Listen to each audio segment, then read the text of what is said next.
Sijui mwingine akaenda kaibiwa, kwa sababu hata ambiwa mwanamke siku ya Ijumaa azungumzi mwenyewe. Anaitwa na mtoto wake, ambiwa mama, kuna mtu pale anachukua. Yeye kwa sababu azungumzi yuko kimya, anangojea mshuko wa Ijumaa. Mshuko wa Ijumaa akifika vitu vyote vimechukuliwa. Bwana, haya mama tukawapi hapo? Ndio hao walimu wanapambana nao. Kuelimisha wajue kwa kumbe dini yetu inasema nini. Huyo alisema kuwa kuanzia asubuhi mpaka saa 7 mama asizungumze, awe bubu. Kutoka wapi hao jamaa? Dini gani? Poleni sana, niliache kuzungumza. Nilikuwa napenda na mimi ningebaki hapa, lakini ni kiongozi wa watu na nimetoa dharura, nikapanga watu waende. Wenyewe wanasema jambo halifanyiki mpaka ufike wewe. Iko ufike afadhali. Sasa nikasema nitakuja.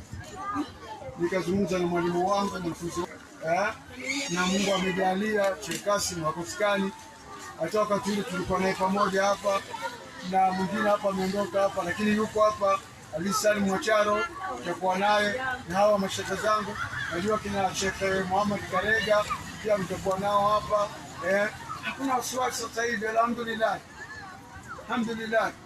Lakini kitu popote hakuna mtu aliona hasara au ambaye anapata hasara kama kuchukua mtoto wako kumpeleka mahala ambapo wewe utakuja kuonekana mweo.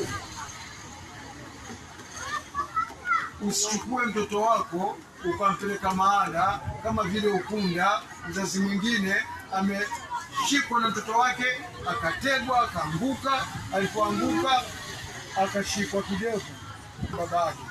Akiulizwa anasema kwa sababu hakumwoa mama, amezaa nje ya ndoa.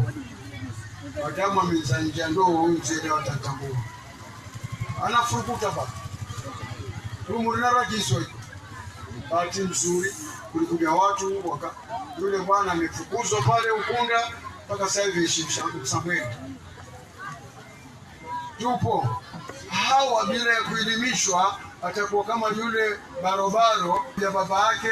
Shamba anasema yuuzwe. Mtoto anamwambia baba yake anasema shamba yuuzwe. Baba anasema shamba isiuzwe. Kwa nini isiuzwe? Kwa nini niuze?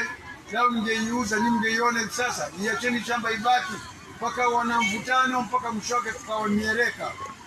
Aliangushwa baba kwa sababu mziwe ana nguvu, barobaro. Alipomwangusha akamfanyaga vizuri sana. Wanangu wanumiza, aliachie